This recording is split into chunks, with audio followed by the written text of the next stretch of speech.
পবিত্র মাহে রমাদান আমাদের একেবারে সন্নিকটে। ইটস নকিং দ্য ডোর।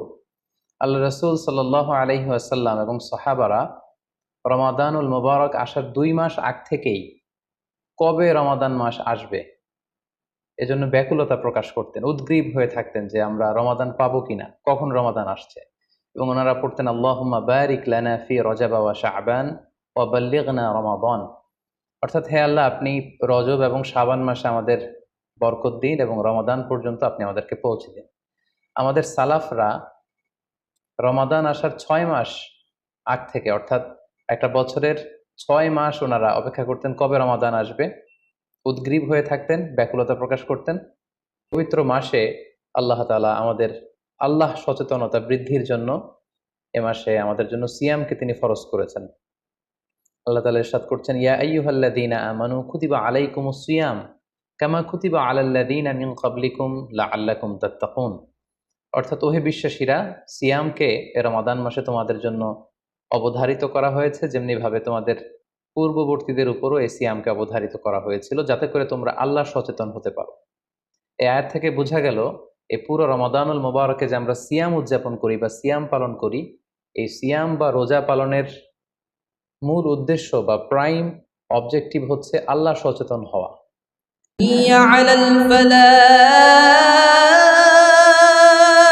আম্মা বাদ, সম্মানিত দিনী ভাই এবং বোনেরা, পবিত্র মাহে রমাদান আমাদের একেবারে সন্নিকটে। It's knocking the door. আল্লাহ রসুল সাল্লাল্লাহু আলাইহি ওয়াসাল্লাম এবং সাহাবারা রমাদানুল মুবারক আসার 2 মাস আগ থেকেই কবে রমাদান মাস আসবে এজন্য ব্যাকুলতা প্রকাশ করতেন, উদ্গ্রীব হয়ে থাকতেন যে আমরা রমাদান পাবো কিনা, কখন রমাদান আসছে। এবং ওনারা পড়তেন আল্লাহুম্মা বারিক লানা ফি রজব ওয়া শাবান ওয়া বাল্লিগনা রমাদান। অর্থাৎ হে আল্লাহ, আপনি রজব এবং শাবান মাসে আমাদের বরকত দিন এবং রমাদান পর্যন্ত আপনি আমাদেরকে পৌঁছে দিন। আমাদের সালাফরা রমাদান আসার 6 মাস আগ থেকে, অর্থাৎ একটা বছরের 6 মাস ওনারা অপেক্ষা করতেন কবে রমাদান আসবে, উদ্গ্রীব হয়ে থাকতেন, ব্যাকুলতা প্রকাশ করতেন। আবার রমাদান মাস চলে যাওয়ার পরে বছরের বাকি 6টি মাস এ রমাদানে ওনারা যে সমস্ত ইবাদত করেছেন সেগুলো আল্লাহ তাআলা কবুল করলো কিনা এ নিয়ে পেরেশানিতে থাকতেন। বাকি 6 মাস দোয়া করতেন যে আল্লাহ, এই রমাদানে যে সমস্ত ইবাদত আমরা করেছি এগুলোকে তুমি কবুল করে নাও। এই পবিত্র মাসে আল্লাহ তাআলা আমাদের আল্লাহ সচেতনতা বৃদ্ধির জন্য এ মাসে আমাদের জন্য সিয়ামকে তিনি ফরজ করেছেন। আল্লাহ তাআলা ইরশাদ করছেন, ইয়া আইয়ুহাল্লাযীনা আমানু কুতিবা আলাইকুমুস সিয়াম কামা কুতিবা আলাল্লাযীনা মিন ক্বাবলিকুম লাআল্লাকুম তাত্তাকুন। অর্থাৎ ওহে বিশ্বাসীরা, সিয়ামকে এ রমাদান মাসে তোমাদের জন্য অবধারিত করা হয়েছে, যেমনি ভাবে তোমাদের পূর্ববর্তীদের উপরও এই সিয়ামকে অবধারিত করা হয়েছিল, যাতে করে তোমরা আল্লাহ সচেতন হতে পারো। এই আয়াত থেকে বোঝা গেল, এই পুরো রমাদানুল মুবারকে যে আমরা সিয়াম উদযাপন করি বা সিয়াম পালন করি, এই সিয়াম বা রোজা পালনের মূল উদ্দেশ্য বা প্রাইম অবজেক্টিভ হচ্ছে আল্লাহ সচেতন হওয়া। এই সিয়াম আমাদেরকে আল্লাহ সচেতন বানায়। এই সিয়াম আমাদের মধ্যে এই ফিলিংস, এই ভাবনা, এই চিন্তা বা এই চেতনাটা নিয়ে আসে যে আমরা এটা ভাবতে শুরু করি যে আল্লাহ ইজ ওয়াচিং মি, আল্লাহ ইজ অবজার্ভিং মি, আল্লাহ আমাকে দেখছেন। এই চিন্তাটাকে, এই সেন্সটাকে, এই ফিলিংটাকে ডেভেলপ করার জন্যই আল্লাহ তাআলা এই মাসে সিয়ামকে আমাদের উপর ফার্জ করেছেন। এবং সেটাই আল্লাহ এই আয়াতের শেষাংশে বলছেন, লাআল্লাকুম তাত্তাকুন, যাতে করে তোমরা আল্লাহ সচেতন হতে পারো, যাতে করে তোমরা গড কনসিয়াস হতে পারো। আমরা যখন সিয়াম পালন করি আমরা তখন ক্ষুধার্ত, আমরা তৃষ্ণার্ত, ঘরের ভেতরে আমরা চাইলে, কেউ নেই, কেউ আমাকে দেখছে না, আমি চাইলেই খেয়ে ফেলতে পারি, আমি চাইলেই কিন্তু পান করে আমার তৃষ্ণা মেটাতে পারি, কিন্তু আমি খাচ্ছিও না, পানও করছি না। কারণ আমি এটা ফিল করি যে কেউ দেখে না কিন্তু আল্লাহ দেখে। পৃথিবীর কেউ আমাকে দেখছে না, দরজা বন্ধ করে, জানালা বন্ধ করে, ফ্রিজ থেকে ঠান্ডা পানি বের করে, শরবত বের করে আমি কিন্তু ঘরের ভেতরে যখন একা একা থাকি আমি খেয়ে আমার তৃষ্ণা নিবারণ করতে পারি। কিন্তু এটা আমরা কেউই করি না, কারণ আমরা ফিল করি যে পৃথিবীর কেউ যদি নাও দেখে, আল্লাহ সুবহানাহু ওয়া তাআলার চোখে কিন্তু আমরা ফাঁকি দিতে পারছি না। হি ইজ ওয়াচিং মি, তিনি আমাদেরকে দেখছেন। তাহলে সম্মানিত দিনী ভাই এবং বোনেরা, এই সিয়াম আমাদের মধ্যে আল্লাহ কনসিয়াসনেস, আল্লাহ সচেতনতা এটা ডেভেলপ করে। পাশাপাশি সিয়ামের মাধ্যমে আমরা আমাদের প্রবৃত্তির উপর নিয়ন্ত্রণ অর্জন করি। গোটা বছর প্রবৃত্তি আমাদেরকে নিয়ন্ত্রণ করে, সারা বছর প্রবৃত্তি আমাদের উপর জিতে, আর আমরা এই রমাদান মাসে প্রবৃত্তির উপর জয়লাভ করি। যেমন পুরো বছর ব্যাপী আমার যখন ক্ষুধা লাগে আমি খাই, তৃষ্ণার্ত হলে পানি পান করি, আমার কামনা জাগলে সেই কামনা আমি পূরণ করি। কিন্তু রমাদানে ক্ষুধা লাগলে কিন্তু আমরা খাই না। তৃষ্ণায় গলা ফেটে যাচ্ছে, তৃষ্ণায় গলা কাঠ হয়ে যাচ্ছে, কিন্তু এক ফোঁটা পানি আমি পান করছি না। সিয়াম পালন করা অবস্থায় দিনের বেলা আমরা যারা বিবাহিত, আমাদের স্ত্রীদের সাথে অন্তরঙ্গ মুহূর্ত আমরা কাটাচ্ছি না। তার মানে আমার যেটা মন চাচ্ছে, আমার যেটা ডিজায়ার, আমার যেটা ডিমান্ড, সেটা আমি ফুলফিল করছি না, অর্থাৎ আমার প্রবৃত্তিকে আমি নিয়ন্ত্রণ করি। তাহলে সিয়াম পালনের মাধ্যমে প্রবৃত্তিকে কিভাবে কন্ট্রোল করা যায়, প্রবৃত্তিকে কি করে নিয়ন্ত্রণ করা যায়, এটা আমরা শিখি। সারা বছর প্রবৃত্তি আমাদের উপর জয়লাভ করে, আর এই সিয়ামের মধ্যে দিয়ে কেমন যেন রমাদানে আমরা প্রবৃত্তির উপর জয়লাভ করি, আমাদের কাছে প্রবৃত্তি হেরে যায়, জিতে যায় আমাদের আল্লাহ তাআলার প্রতি আস্থা এবং ভালোবাসা। এই সিয়ামের আরো একটি শিক্ষণীয় বিষয় হচ্ছে, এই সিয়াম আমাদেরকে সংযমী বানায়, রেস্ট্রেইনড বানায়। আমরা চাইলেই রোজা পালন করা অবস্থায় যা মনে চায় তা করতে পারি না। এবং সহিহ বুখারীর বর্ণনায় আল্লাহর হাবিব সাল্লাল্লাহু আলাইহি ওয়াসাল্লাম আমাদেরকে শিখিয়েছেন যে কেউ যখন রোজা রাখে সে যেন অশ্লীল কথা না বলে, রোজা রেখে সে যেন কাউকে গালি না দেয়। এমনকি কেউ যদি তাকে গালি দেয় অথবা কেউ যদি তার সাথে ঝগড়া লাগতে আসে, সে যেন বলে ইন্নী ইমরুউন সাইম, অর্থাৎ আই এম ফাস্টিং, আমি রোজাদার, আমি রোজা পালন করছি। রোজা পালন করা অবস্থায় আমার পক্ষে অশ্লীল কথা বলা, ঝগড়া করা, কোনো বাক বিতণ্ডায় জড়ানো সম্ভব না। তার মানে এই সিয়াম পালনের মধ্যে দিয়ে সংযম যে ব্যাপারটা, এই ব্যাপারটা আমাদের আয়ত্তে চলে আসে। আমরা এই সিয়াম পালনের মধ্যে দিয়ে সংযমী হয়ে উঠি। পাশাপাশি যারা সিয়াম পালন করছে তাদের জন্য আল্লাহর হাবিব সাল্লাল্লাহু আলাইহি ওয়াসাল্লাম ঘোষণা দিয়েছেন যে কিয়ামতের ময়দানে বিচার শেষে তারা যখন জান্নাতে ঢুকবে, রোজা পালনকারীদের জন্য আল্লাহ তাআলা একটি স্পেশাল গেট রেখেছেন, যেটার নাম হচ্ছে রাইয়ান। এবং এই রাইয়ান গেট দিয়ে রোজাদাররা ছাড়া কেউ প্রবেশ করতে পারবে না। সুবহানাল্লাহি বিহামদি। আর একবার এই রাইয়ান দরজা দিয়ে যে ব্যক্তি ঢোকার সুযোগ পাবে জান্নাতে, he will never be thirsty again. সে কখনো আর তৃষ্ণার্ত হবে না, চিরকালের জন্য তার গলা থেকে তৃষ্ণা হারিয়ে যাবে। পাশাপাশি আল্লাহ তাআলা ইরশাদ করছেন যে সব আমলগুলোকে সওয়াব বাড়ানো হয় এবং সওয়াবের প্রতিদান বান্দাদেরকে দেয়া হয়, কিন্তু এই সিয়ামের ব্যাপারটা ভিন্ন। এর প্রতিদান আমি আল্লাহ নিজ হাতে দেব। আরেক বর্ণনা এসেছে এই সিয়ামের প্রতিদান আমি নিজেই। আমরা যদি একটু খেয়াল করে দেখি যে রমাদানুল মুবারাকে আমরা যত নেক আমল করছি বা সৎকর্ম করছি, এগুলোর সওয়াবগুলোকে কিন্তু জ্যামিতিক হারে বাড়ানো হয়। দ্য রিওয়ার্ডস অফ আমাল is multiplied in this blessed month of রমাদান। এ মাসে আমরা একটা নফল আবাদত করলে সেটা ফরজের সমান সওয়াব দেওয়া হচ্ছে। একটা ফরজ আবাদত করলে সেটা 70 থেকে 700 গুণ সওয়াব দেওয়া হচ্ছে। এ মাসে উমরা করলে সেটা হজের সমান সওয়াব দেওয়া হচ্ছে। অর্থাৎ অর্থাৎ অন্যান্য মাসে আমরা যদি নেক আমল করি তাহলে সেটার সওয়াবকে বাড়ানো হয় গাণিতিক হারে, কিন্তু এই রমাদানুল মুবারাকে কোনো নেক আমল করলে এর সওয়াবকে বাড়ানো হয় জ্যামিতিক হারে। এটাকে মান্থ অফ স্পেশাল অফার বলা হয়, বিশেষ অফারের মাস। আল্লাহ তাআলা চেয়েছেন যে বিশেষ অফার দিয়ে আমাদেরকে ইবাদতের প্রতি আগ্রহী করে তোলে, আকৃষ্ট করে তোলে। তিনি যেন আমাদের গুনাহগুলোকে ক্ষমা করে দিয়ে আমাদেরকে পাপ মুক্ত বান্দা হিসেবে স্বীকৃতি দিতে পারেন, তার একটা কেমন যেন আয়োজন তিনি করে থাকেন আমাদের জন্য পবিত্র মাহে রমাদানে।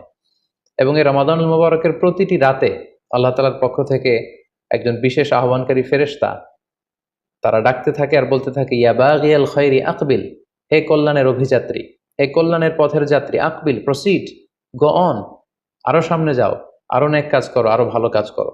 ইয়া বাগিয়াশ শাররি আকসির, হে পাপের পথের যাত্রী, আকসির, স্টপ, থেমে যাও, অনেক হয়েছে, আর না, আর অন্যায়ের দিকে ধাবিত হয়েও না। এটা প্রতি রাতেই, রমাদানের প্রতিটি রাতেই এই আহ্বান করা হয় যে হে কল্যাণের পথের যাত্রী, ভালো কাজ করতে থাকো, হে অকল্যাণের পথের যাত্রী, এখনই থেমে যাও, আর সামনের দিকে আগ বাড়িও না। এবং এই বরকতপূর্ণ মাস পেয়েও যারা আল্লাহ তাআলার ক্ষমা পায়নি, রাসূল সাল্লাল্লাহু আলাইহি ওয়াসাল্লাম তাদের জন্য ভয়ঙ্কর ওয়ার্নিং দিয়েছেন, হুঁশিয়ারি দিয়েছেন, গভীর হুঁশিয়ারি তিনি বর্ণনা করেছেন। মসজিদে নববীতে আল্লাহ রাসূল সাল্লাল্লাহু আলাইহি ওয়াসাল্লাম একবার মিম্বারের প্রথম ধাপে পা রেখে বললেন আমিন, দ্বিতীয় ধাপে পা রেখে বললেন আমিন, তৃতীয় ধাপেও পা রেখে বললেন আমিন। সাহাবারা জিজ্ঞেস করলেন, ইয়া রাসূলুল্লাহ, তিনবার কেন আমিন বললেন? আমরা তো বুঝতে পারলাম না। আল্লাহ রাসূল সাল্লাল্লাহু আলাইহি ওয়াসাল্লাম তখন বললেন যে এইমাত্র জিবরিল আমার কাছে এসে আমাকে শুনিয়েছে যে ব্যক্তি রমাদানুল মুবারক পেয়েও ইবাদতের মাধ্যমে আল্লাহর ক্ষমা পেল না, সে দুর্ভাগা, সে হতভাগা। আমি তখন বলেছি আমিন। তারপর জিবরিল বলল যে মা বাবা উভয়কে পেয়ে তাদেরকে সন্তুষ্ট করার মধ্য দিয়ে যারা আল্লাহর জান্নাতকে হাসিল করতে পারলো না, তারা দুর্ভাগা, হতভাগা। আমি বলেছি আমিন। তৃতীয় পর্যায়ে জিব্রাইল বলেছে যে হে নবী, আপনার নাম শুনবার পরেও যে আপনার উপর দুরুদ পাঠালো না, অর্থাৎ সাল্লাল্লাহু আলাইহি ওয়াসাল্লাম বলল না, সে দুর্ভাগা, সে হতভাগা, তখন আমি বলেছি আমিন। সম্মানিত শুধু এই হাদিস থেকে আমরা বুঝতে পারি যে যারা রমাদান পেয়ে আল্লাহর প্রিয় ভাজন বান্দা হতে পারলো না, আল্লাহর কাছ থেকে ক্ষমার ঘোষণা পেল না, তাদের যে দুর্ভাগা এবং হতভাগা আর কেউ হতে পারে না। তাই যেহেতু রমাদান আমাদের একেবারে সন্নিকটে, আর মাত্র 2 দিন পরে এই পবিত্র মাস আমাদের মাঝে আগমন করবে, তাই আমাদের উচিত এই মাসটাকে ভাব গাম্ভীর্যের সাথে উদযাপন করা, to take the best out of this blessed month, যত বেশি পরিমাণে সম্ভব নেক কাজ করে আল্লাহ তাআলার ক্ষমাপ্রাপ্ত বান্দাদের অন্তর্ভুক্ত হওয়ার চেষ্টা করা। আমরা যদি এই মাসকে উদযাপনের জন্য এখন থেকে একটা প্ল্যান করি বা প্রোগ্রাম করি এবং সেটার আলোকে যদি পুরো মাসটি আমরা পরিচালনা করবার চেষ্টা করি, তাহলে আশা করি খুবই ফ্রুটফুল ওয়েতে এই যে অফার দেওয়া হয়েছে, স্পেশাল অফার, এই অফারগুলোকে আমরা কাজে লাগাতে পারবো এবং বেশি বেশি আবাদত করে আল্লাহ তাআলার প্রিয় ভাজনদের অন্তর্ভুক্ত হতে পারবো। এই পৃথিবীতে আমরা যখন কোনো বিজনেস রান করি, নিশ্চয়ই তার আগে একটা প্ল্যান করি, একটা প্ল্যান সাজাই। বড় কোনো প্রজেক্ট যখন আমরা হাতে নিই, আমরা একটা প্রজেক্ট প্ল্যান দাঁড় করাই এবং সেটার আলোকে আমরা সেই প্রজেক্টটাকে রান করবার চেষ্টা করি। তাই আর যেহেতু মাত্র 2 দিন বাকি, আমরা যদি এখন থেকেই একটি প্ল্যান করি বা একটি পরিকল্পনা সাজাই, হতে পারে এটা লিখিত পরিকল্পনা কিংবা অ্যাটলিস্ট নিজের সাথে নিজের বোঝাপড়া যে আমি এই কাজগুলো রমাদানে করতে চাই, এগুলো করতে চাই না, ডুজ অ্যান্ড ডোন্টস গুলোকে আমি মেনে চলতে চাই, যেগুলো করা উচিত এগুলো আমি বেশি বেশি করব, যেগুলো থেকে দূরে থাকা উচিত এগুলোর ব্যাপারে আমি সাবধান থাকবো। অ্যাটলিস্ট মনের সাথে মনে একটা বোঝাপড়া অথবা কাগজে লিখে আমাদের একটি পরিকল্পনা করা উচিত। সো এ পর্যায়ে এই রমাদান কেন্দ্রিক আমরা কি ধরনের পরিকল্পনা করতে পারি এবং সেই পরিকল্পনায় কোন কোন বিষয়গুলো স্থান পেতে পারে বলে আমি মনে করি, সেগুলো আপনাদের সাথে সংক্ষিপ্তভাবে শেয়ার করবো ইনশাআল্লাহ। প্ল্যান করার ক্ষেত্রে সর্বপ্রথম যেটা আমি বলবো, প্ল্যান করবার সময় অল্প প্ল্যান করুন এবং সেটা যতটুকু প্ল্যান আপনি করবেন সেটা নিয়মিত করবার চেষ্টা করুন। আমাদের অনেকের মধ্যে এমন একটা ভাব কাজ করে যে যেহেতু এটা অনেক রহমতের মাস, বরকতের মাস, মাগফিরাতের মাস, আবেগে তারা অনেক বেশি প্ল্যান করে ফেলে এবং সেই অনুযায়ী রমাদানের শুরুতেই সারা রাত তাহাজ্জুদ, সারাদিন এবাদত তেলাওয়াত, এরকম 2-4 দিন চলার পরে, কয়েকদিন যাওয়ার পরে সে আবেগটা ঝরে পড়ে, সে আবেগটাকে সে ধরে রাখতে পারে না। কারণ এমন প্ল্যান করা হয়েছিল যেটা রেশনাল ছিল না, যেটা হয়তো যৌক্তিক ছিল না বা বাস্তবসম্মত ছিল না। সো প্ল্যান করার ক্ষেত্রে আমার প্রথম পরামর্শ হচ্ছে অল্প প্ল্যান করুন এবং যতটুকু প্ল্যান করবেন সেটা পুরো রমাদান ব্যাপী, হোল দ্য মান্থ লং আপনি সেটাকে পালন করবার চেষ্টা করুন। কারণ আল্লাহ রাসূল সাল্লাল্লাহু আলাইহি ওয়াসাল্লাম বলেছেন, আহাব্বুল আমালি ইলাল্লাহি আদওয়ামুহা ওয়া ইন কাল্লা। আল্লাহ তাআলার কাছে সবচেয়ে প্রিয় আমল হচ্ছে সেটা যেটা মানুষ নিয়মিত করে, যেটা বান্দা রেগুলার বেসিসে করে, যদিও এটা পরিমাণে কম হয়। সো আপনি পরিমাণে যদি কমও করেন, সেটা যদি পুরো রমাদান মাস ব্যাপী একই ধারাবাহিকতায় আপনি ইবাদত করেন, তেলাওয়াত করেন, তাহাজ্জুদ পড়েন, জিকির আজকার করেন, সাদাকা করেন, দান করেন, এটার যদি একটা ধারাবাহিকতা থাকে, সেই ইবাদতটা আল্লাহ তাআলার কাছে বেশি প্রিয়। তাই প্ল্যানের ক্ষেত্রে আমার সর্বপ্রথম পরামর্শ হচ্ছে অল্প প্ল্যান করুন, স্বল্প পরিসরে প্ল্যান করুন, হাতে গোনা অল্প কয়েকটি বিষয়ের ব্যাপারে আপনি কনসার্নড হন এবং যতটুকু প্ল্যান করেছেন ততটুকু নিয়মিত বাস্তবায়ন করুন। প্ল্যানের ক্ষেত্রে সর্বপ্রথম যেটা আমি বলতে চাই সেটা হচ্ছে পুরো রমাদান মাসে সালাতের ব্যাপারে আমাদেরকে সর্বপ্রথম বেশি সচেতন থাকতে হবে। It's mandatory. 5 ওয়াক্ত সালাত যেন আমরা জামাতের সাথে আদায় করতে পারি, এই বিষয়টা খেয়াল রাখতে হবে। কোনো কারণে যদি জামাত ছুটেও যায়, কাজা যেন না হয়ে যায়। কারণ আমাদের যদি জামাত ছুটে যায়, সালাত যদি কাজা হয়ে যায়, তাহলে আপনার প্রোডাক্টিভিটি কমে যাবে। সো প্ল্যানের ক্ষেত্রে এখন থেকে আমাদের এটা মাথায় রাখতে হবে যে পুরো রমাদান জুড়ে আমরা 5 ওয়াক্ত সালাত জামাতের সাথে আদায় করব। কোনো কারণে জামাত যদি ছুটেও যায়, কোনো নামাজ যেন আমার কাজা না হয়ে যায়, এই ব্যাপারে আমরা সচেতন থাকবার চেষ্টা করব। 3 নম্বরে হচ্ছে কোরআন তেলাওয়াত করা। যেহেতু রমাদানুল মুবারক এটা কোরআন নাজিলের মাস, আল্লাহ তাআলা বলছেন শাহরু রমাদান আল্লাযী উনজিলা ফীহিল কুরআন। রমাদান তো এমন মাস যে মাসে আল্লাহ তাআলা কোরআন নাজিল করেছেন। সো এটা কোরআনকে উদযাপনের মাস, কোরআনের সাথে নতুন করে সম্পর্ক গড়বার মাস, বেশি বেশি কোরআন তেলাওয়াত করবার মাস। নফল ইবাদতের যে লিস্ট আছে তার মধ্যে সবচেয়ে শ্রেষ্ঠ নফল ইবাদত হচ্ছে কোরআন তেলাওয়াত করা এবং সেটার মোক্ষম সময় হচ্ছে রমাদানুল মুবারক। আমরা প্রত্যেকেই জানি যে এই মাসে তেলাওয়াত করার যে একটা আবহ, যে একটা ইমেজ, যে একটা পরিবেশ এবং যেরকম একটা মজা পাওয়া যায়, বছরের অন্য কোনো মাসে কিন্তু ওই ফিলিংটা আমাদের আসে না। সো এই সুযোগটাকে আমাদের কাজে লাগানো, আমরা যেন প্রতিদিন কোরআনের তেলাওয়াত করি। এবং তেলাওয়াত করার ক্ষেত্রে অবশ্যই ধীরস্থিরভাবে তেলাওয়াত করতে হবে। আমরা অনেকে তাড়াহুড়ো করে তেলাওয়াত করি। হাদিসে এসেছে রুব্বা কারিন লিল কোরআন ওয়াল কোরআন ইয়ালআনু, কোরআনের অনেক তেলাওয়াতকারী আছে যাদেরকে কোরআন রহমত দেওয়ার পরিবর্তে লাআনত দেয়, কার্ডস করে, অভিসম্পাত করে। তাই তাড়াহুড়ো করে আমরা যেন কোরআন তেলাওয়াত না করি। রমাদান আসলেই দেখা যায় কিছু কিছু মানুষ কোরআন খতম করবার জন্য উঠে পড়ে লাগে। কেউ 5 খতম, 7 খতম, 10 খতম দেওয়ার জন্য প্রতিযোগিতা করে খতম দেয়, ফলে খুব দ্রুত তারা কোরআন তেলাওয়াত করে। এটা ঠিক না। খতম দেওয়ার জন্য উঠে পড়ে লাগা উচিত হবে না, বরং আপনি ধীরস্থিরভাবে তেলাওয়াত করুন। সেই হিসেবে শুরু থেকে শেষ পর্যন্ত একবার করে যদি আপনি 1 খতম দিতেও পারেন সেটা ভালো, আর দিতে না পারলেও আপনি ধীরস্থিরভাবে তেলাওয়াত করে সেটার সওয়াব আপনি ইনশাল্লাহ পাবেন। তাহলে তেলাওয়াত করার ক্ষেত্রে প্রথম রিমাইন্ডার হচ্ছে তাড়াহুড়ো করে তেলাওয়াত করা যাবে না। 2 নম্বর হচ্ছে যদি সুযোগ হয় অর্থ বুঝে তেলাওয়াত করা। আমরা কয়েকটা সূরা স্পেসিফাই করতে পারি যে এই রমাদানে আমি এই সূরাটা পড়ব, এই রমাদানে এই সূরার শুরু থেকে শেষ পর্যন্ত এর মর্মার্থ, এর বঙ্গানুবাদ, এর যে শিক্ষা লেসন, এটা আমি জানবার চেষ্টা করব। সম্মানিত দিনী ভাই এবং বোনেরা, কোরআন হচ্ছে এমন একটি কিতাব, যারাই এই কোরআনের সাথে সম্পর্ক জুড়ে দিয়েছে, যারাই এই কোরআনকে হৃদয়ে ধারণ করেছে, তারাই সম্মানিত হয়েছে। একটু খেয়াল করে দেখুন, সাইয়েদনা জিবরিল আলাইহিস সালাম উনি কোরআন নিয়ে আসমান থেকে পৃথিবীতে নেমেছিলেন। কোরআনকে নিয়ে আসার কারণে উনি হয়েছেন শ্রেষ্ঠ ফেরেশতা। আল্লাহ রাসূল সাল্লাল্লাহু আলাইহি ওয়াসাল্লামের উপর কোরআন নাজিল হয়েছিল, তাই তিনি হয়েছেন শ্রেষ্ঠ রাসূল। এই রমাদান মাসে কোরআন নাজিল হয়েছে, তাই রমাদান মাস হচ্ছে 12টা মাসের শ্রেষ্ঠ মাস, সাইয়্যিদুশ শুহুর। কদরের রাতে এই কোরআন নাজিল হয়েছিল, তাই কদরের রাত হচ্ছে পৃথিবীর শ্রেষ্ঠ রাত। আমরা উম্মতে মুহাম্মাদী, আমাদের উপর কোরআন নাজিল হয়েছে, তাই আমরা হয়েছি খায়রু উম্মাহ, শ্রেষ্ঠ জাতি।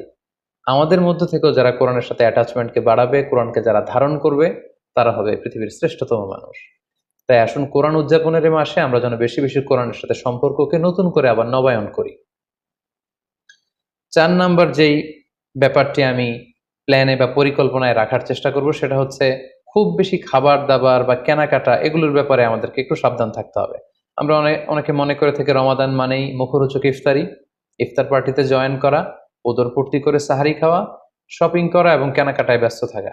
আসলে ব্যাপারটি এমন নয়, কারণ আমরা জানতে পেরেছি যে এটা হচ্ছে বরকতের মাস, এটা অফারের মাস। নফল ইবাদতে ফরজের সমান সওয়াব, ফরজ করলে 700 গুণ সওয়াব, নফল উমরা করলে হজের সমান সওয়াব। সো এটা হচ্ছে মৌসুমুল ইবাদা, ইবাদতের মৌসুম। সো আমাদের যদি শপিং করা লাগে, আমাদের যদি কোনো প্রোগ্রামে অংশগ্রহণ করা লাগে, সেটা যেন আমাদের ফোকাস না হয়। কেনাকাটা, শপিং করা, এটা যেন আমাদের ফোকাস না হয়। ভুরি ভোজ করা, আমাদের বাসায় মা বোনরা যারা আছে তাদেরকে হরেক রকম আইটেমের বায়না ধরে সারাদিন তাদেরকে ব্যস্ত রাখা, ইবাদত থেকে তাদেরকে দূরে রাখা, এই কালচারগুলো থেকে আমাদেরকে দূরে থাকতে হবে। আমরা যখন রমাদান কেন্দ্রিক প্ল্যান করতে বসবো, আমরা যেন এটা ভাবি যে এই রমজানে একটু একটু করে আমি নিজেকে পরিবর্তন করতে চাই। ভুরি ভোজ করা, ইফতার পার্টিতে বেশি বেশি যাওয়ার জন্য প্ল্যান করা, তারপর কেনাকাটা, শপিং, ঈদের শপিং এর জন্য সময় নষ্ট করা, এটা যেন আমাদের মূল ফোকাস না হয়। আমাদের মূল ফোকাস যেন হয় এটা ইবাদতের মাস, বেশি বেশি ইবাদত করে যেন আমরা আল্লাহর সন্তুষ্টি অর্জন করতে পারি। প্ল্যানের ক্ষেত্রে 5 নাম্বার যে পয়েন্টটি আমি বলবো সেটি হচ্ছে ইফতারির পূর্ব মুহূর্তে দোয়া করুন। এটি ভুলে যাওয়া যাবে না। প্রতিদিন ইফতারিকে সামনে নিয়ে আমরা দোয়া করব, কারণ হাদিসে এসেছে সালাসু দাওয়াতিন মুস্তাজাবা, 3 ব্যক্তির দোয়া আল্লাহ তাআলার কাছে কবুল হয়ে যায়। এই দোয়া আল্লাহ কখনো ফিরিয়ে দেন না। এর মধ্যে একটা দোয়া হচ্ছে দাওয়াতুস সাইম, রোজাদারের দোয়া আল্লাহ কখনো ফিরিয়ে দেন না। দাওয়াতুস সাইমি মাকবুলা, এটা আল্লাহর কাছে কবুল হয়ে যায়। ঠিক ওই মুহূর্তটাতে আল্লাহ তাআলার সফট কর্নার খুব বেশি গ্রো করে, আল্লাহর রহমতের দরিয়ার মধ্যে একটা অভাবনীয় জোশ পড়ে যায়। আল্লাহ তাআলা এই দৃশ্যটাকে খুব দেখতে পছন্দ করে যে বান্দা সামনে খাবার নিয়ে বসে আছে, শরবত নিয়ে, পানীয় নিয়ে বসে আছে, ক্ষুধায় তৃষ্ণায় সে জর্জরিত, সে চাইলেই সামনে থেকে নিয়ে মুখে তুলে খাবারটা খেতে পারে, কিন্তু সে আমার ভয়ে খাচ্ছে না। তখন আল্লাহ তাআলা এই দৃশ্যটা দেখতে বড্ড পছন্দ করেন। ঠিক এই মুহূর্তে আপনি যখন বুদ্ধি করে আল্লাহ তাআলার কাছে চাইতে শুরু করবেন, কায়মনো বাক্যে চোখের পানি ছেড়ে, আপনি চাইতে দেরি হবে, এই দোয়া আল্লাহ তাআলার কাছে কবুল হতে দেরি হবে না। তাই এই ভুলটি যেন আমরা না করি, এই বরকত যেন আমরা মিস না করি। প্রতিদিন খেয়াল করে, সম্মানিত দিনী ভাই এবং বোনেরা, খেয়াল করে ইফতারের পূর্ব মুহূর্তে দোয়া করুন। আপনার কি চাহিদা, আকুতি মিনতি আল্লাহর কাছে আছে, আপনি পেশ করুন। 7 নম্বর পয়েন্টটি হচ্ছে ধীরস্থির ভাবে তারাবির সালাত পড়ুন। প্ল্যান করে ফেলুন কোন মসজিদে পড়বেন, কোথায় পড়বেন, কোভিড আউটব্রেকের কারণে কোনো রেস্ট্রিকশন থাকলে বাসায় কিভাবে পড়বেন, পরিবেশটা আপনি কেমন দেখতে চান, কিভাবে করতে চান, এখন থেকে প্ল্যান প্রোগ্রাম করে ফেলুন। তারাবির সালাতের ক্ষেত্রে পরামর্শ হচ্ছে ধীরস্থিরভাবে তারাবির সালাত আদায় করুন। সালাতুত তারাবিহ শব্দের অর্থই হচ্ছে বিশ্রামের সালাত, অর্থাৎ আপনি বিশ্রাম নিয়ে নিয়ে 2 2 রাকাত করে 4 রাকাত শেষে তাসবিহ পড়ে বিশ্রাম নিয়ে আবার 2 রাকাত 4 রাকাত এভাবে পড়তে থাকবেন। আমাদের বাংলাদেশের বেশিরভাগ মসজিদগুলোতে যেহেতু 20 রাকাতের সালাতুত তারাবিহ হয়, আমরা সাজেস্ট করি যে আপনারা 20 রাকাত সালাতুত তারাবিহ আদায় করুন। অসুস্থতাজনিত কোনো কারণে কারো যদি কম পড়তে হয় সেটা ভিন্ন ব্যাপার, তবে আমরা 20 রাকাতের কথাই সবাইকে সাজেস্ট করে থাকি, যেহেতু এটা আবাদতের মাস, যত বেশি আবাদত করা যায় ততই এটা কল্যাণকর। তো সেক্ষেত্রে রাকাত বিতর্ক আপনাদেরকে এড়িয়ে চলা উচিত। রমাদান আসলে আমাদের মধ্যে এই শয়তান এই বিষয়টাকে উস্কে দেয় যে তারাবির সালাতকে 8 রাকাত না 20 রাকাত নাকি 12 রাকাত। সো তারাবির সালাত ধীরস্থির ভাবে আদায় করুন, রাকাত বিতর্ক এড়িয়ে চলুন। এটা হচ্ছে একটা বড় ফিতনা। কত রাকাত আপনি পড়বেন আপনার সাধ্য অনুযায়ী আপনি পড়ুন। আমরা 20 রাকাতের কথা সাজেস্ট করি, তবে রাকাত বিতর্কে জড়ানো আমাদের কখনোই উচিত হবে না। 8 নাম্বার যে পয়েন্টের কথা বলবো সেটি হচ্ছে শেষ রাতে তাহাজ্জুদের সালাত আদায় করা। বছরের অন্য সময়গুলোতে রাত 4টার দিকে উঠে আসলে অনেকের পক্ষেই তাহাজ্জুদের সালাত আদায় করা সম্ভব হয়ে ওঠে না। যেহেতু রমাদানুল মুবারকে সাহারি খাওয়ার জন্য আমাদেরকে উঠতেই হচ্ছে, সাহারি খাওয়ার পরে আপনি অজু করে আপনার সুবিধা মতো 2 রাকাত 4 রাকাত তাহাজ্জুদের সালাত আপনি আদায় করুন। তাহাজ্জুদের সালাতে সিজদায় পড়ে আপনি আল্লাহ তাআলার কাছে আপনার মনের আকুতি আপনি তুলে ধরুন। এই মুহূর্তটাতে তাহাজ্জুদের এই সময়টাতে আল্লাহ তাআলা প্রথম আকাশে মনোনিবেশ করে তিনি ডাকতে থাকেন, কার কি লাগবে, কার খাবারের দরকার আমার কাছে চাও, আমি খাবারের ব্যবস্থা করে দেব। কার রিজিকের দরকার, রিজিকের ব্যবস্থা করে দেব। কার সফলতা দরকার, আমি আল্লাহ তাআলা সফলতা দেওয়ার মালিক, আমি সফলতার ব্যবস্থা করে দেব। যে মুহূর্তটুকুতে বা যে সময়ে আল্লাহ তাআলা আমাদেরকে দেওয়ার জন্য তিনি আমাদেরকে ডাকছেন, আমাদেরকে দেওয়ার জন্য তিনি বসে আছেন, প্রস্তুত আহ্বান করছেন, কিন্তু আমরা সেই আহ্বানে সাড়া দিচ্ছি না। তাই রমাদানুল মুবারকে তাহাজ্জুদের সালাতের অভ্যাস করার একটা সুবর্ণ সুযোগ কিন্তু আমাদের আসছে। যেহেতু সাহারি খেতে আমরা উঠবই, উঠে আমরা তাহাজ্জুদের সালাত আদায় করে নেব। 9 নম্বর যে পয়েন্টটি উল্লেখ করতে চাই সেটি হচ্ছে সোশ্যাল মিডিয়ার নিয়ন্ত্রিত ব্যবহার বা পরিমিত ব্যবহার। যত কম ব্যবহার করা যায় ফেসবুক, ইউটিউব, অনলাইনে যত আপনি কম সময় দিতে পারবেন আপনার প্রোডাক্টিভিটি ঠিক তত বাড়তে থাকবে। জরুরি প্রয়োজনে যে সমস্ত কাজ একেবারে করাই লাগে, যেগুলোকে অ্যাভয়েড করা মোটেও সম্ভব না, সেগুলো আপনি করতে পারেন। তবে আমাদের সাজেশন হচ্ছে ফেসবুকিং, টুইটারিং এবং ইউটিউবিং এই সমস্ত কাজে, সোশ্যাল মিডিয়ার কাজে যত কম আপনি এই রমাদানুল মুবারকে সময় ব্যয় করতে পারবেন, সময়টা ঠিক ততই আপনার প্রোডাক্টিভ ওয়েতে কাজে লাগবে ইনশাআল্লাহ।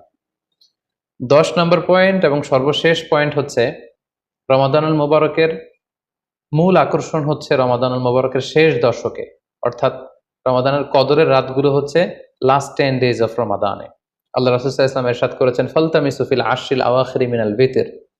রমাদানের শেষ দশকের বেজর রাত্রিগুলোতে তোমরা কদরের রাত তালাশ করো। তাই আপনারা যখন প্ল্যান করতে বসবেন, এখনই ক্যালেন্ডার সামনে নিয়ে রমজানের শেষ দশক কত তারিখ থেকে কত তারিখ পরে প্ল্যান করে নিন, এবং অড নাইটগুলো, বেজর রাত্রিগুলো কোন কোন রাত্রিগুলো হতে পারে এখনই প্ল্যান করে নিন। যত ধরনের ব্যস্ততা, যত ধরনের ঝামেলা, যত ধরনের দায়িত্ব, এই কাজগুলোকে আপনি আগে পরে সেরে নেবেন, কিন্তু এই 10 দিনের স্পেশাল টাইমটাকে আমাদের ইবাদতের জন্য রাখা উচিত। আল্লাহ রাসূল সাল্লাল্লাহু আলাইহি ওয়াসাল্লাম রমজানের শেষ দশকে যখন তিনি পৌঁছতেন, তিনি তখন এমনভাবে ইবাদত করতেন, তিনি কাউকে চিনতেন না, কারোর সাথে বেশি কথা বলতে চাইতেন না। তিনি রাতে সারা রাত জেগে থাকতেন, ফ্যামিলি মেম্বারদেরকে উঠিয়ে দিতেন, জাদ্দা ওয়া সাদ্দাল মিজহার, কোমরে গামছা বেঁধে তিনি ইবাদতে লেগে পড়তেন। এই শেষ দশকে তিনি এত ইবাদত করতেন, বছরের কোনো সময়ে আল্লাহ রাসূল সাল্লাল্লাহু আলাইহি ওয়াসাল্লামকে এত বেশি ইবাদত করতে কিন্তু দেখা যেত না। তাই এই শেষ দশকের বেজর রাত্রিগুলো যেন আমরা মিস না করি, এবং শুধু 27 রমজানে আমরা কদর হিসেবে পালন করব, ব্যাপারটা যেন এমন না হয়ে যায়। কারণ যদি কোনো কারণে কদর মিস হয়ে যায়, এটা হচ্ছে খায়রুম মিন আলফি শাহর, 1000 মাসের চেয়েও সেরা। ওই এক রাতের ইবাদত হচ্ছে 1000 মাসের ইবাদতের সমান। এবং আল্লাহর হাবিব সাল্লাল্লাহু আলাইহি ওয়াসাল্লাম বলেছেন, মান হুরিমা খায়রাহা ফাকাদ হুরিম, যে কদরের রাতের বরকত থেকে বঞ্চিত হলো, হি ইজ দ্য লুজার। এই বরকতের মাসে নিশ্চয়ই আমরা কেউই লুজার হতে চাই না, আমরা সবাই গেইনার হতে চাই। সো আমরা যদি গেইনার হতে চাই, রমাদানের সর্বোচ্চ বরকতটুকু যদি আমরা হাসিল করতে চাই, লাস্ট 10 days অফ রমাদান, রমজানের শেষ দশকের বেজর রাত্রিগুলো যেন আমরা খুবই আন্তরিকতার সাথে সিনসিয়ারলি ইবাদত করে কদরের বরকত হাসিল করবার চেষ্টা করি। সম্মানিত দিনী ভাই এবং বোনেরা, রমাদান আসতে আর মাত্র 2 দিন বাকি। সংক্ষিপ্ত পরিসরে রমাদান কেন্দ্রিক আমাদের প্ল্যান কেমন হওয়া উচিত এবং সেই প্ল্যান বা পরিকল্পনাতে কোন কোন বিষয়গুলো আমাদের খেয়াল রাখা উচিত এই বিষয়ে সংক্ষিপ্ত পরিসরে আমি আলোচনা করলাম। আশা করি এগুলো যদি আমরা খেয়াল রাখি তাহলে খুব ফ্রুটফুল এবং প্রোডাক্টিভ ওয়েতে আমরা আমাদের রমাদানকে কাটাতে পারবো। আমরা গত বছর আমাদের অনেক প্রিয়জনদের সাথে একসাথে রমাদান কাটিয়েছি, তাদের অনেকে কিন্তু এবছর আমাদের সাথে নেই। আমাদের অনেক প্রিয়জনদেরকে হারিয়েছি। আমরা এই রমাদান কারা পুরো রমাদান পাবো আমরা জানি না, আবার আগামী বছরের রমাদান পর্যন্ত আমরা বেঁচে থাকবো কিনা সেটাও আমরা জানি না। সো এই রমাদান হতে পারে আমাদের জীবনের শেষ রমাদান। আমাদের we should consider this Ramadan the last and final chance in our life. আমাদের এভাবে চিন্তা করা উচিত যে হতে পারে এটা আমার জীবনের শেষ রমাদান, তাই আমার গুনাহ মাফের একটা সুবর্ণ সুযোগ হচ্ছে এ রমাদান মাস। তাই এই মাসের সর্বোচ্চ বরকতটুকু হাসিল করার জন্য আমরা যেন বুদ্ধিমানের পরিচয় দেই, আমরা যেন বেশি বেশি ইবাদত করে আল্লাহ তাআলার প্রিয় ভাজনদের অন্তর্ভুক্ত হতে পারি।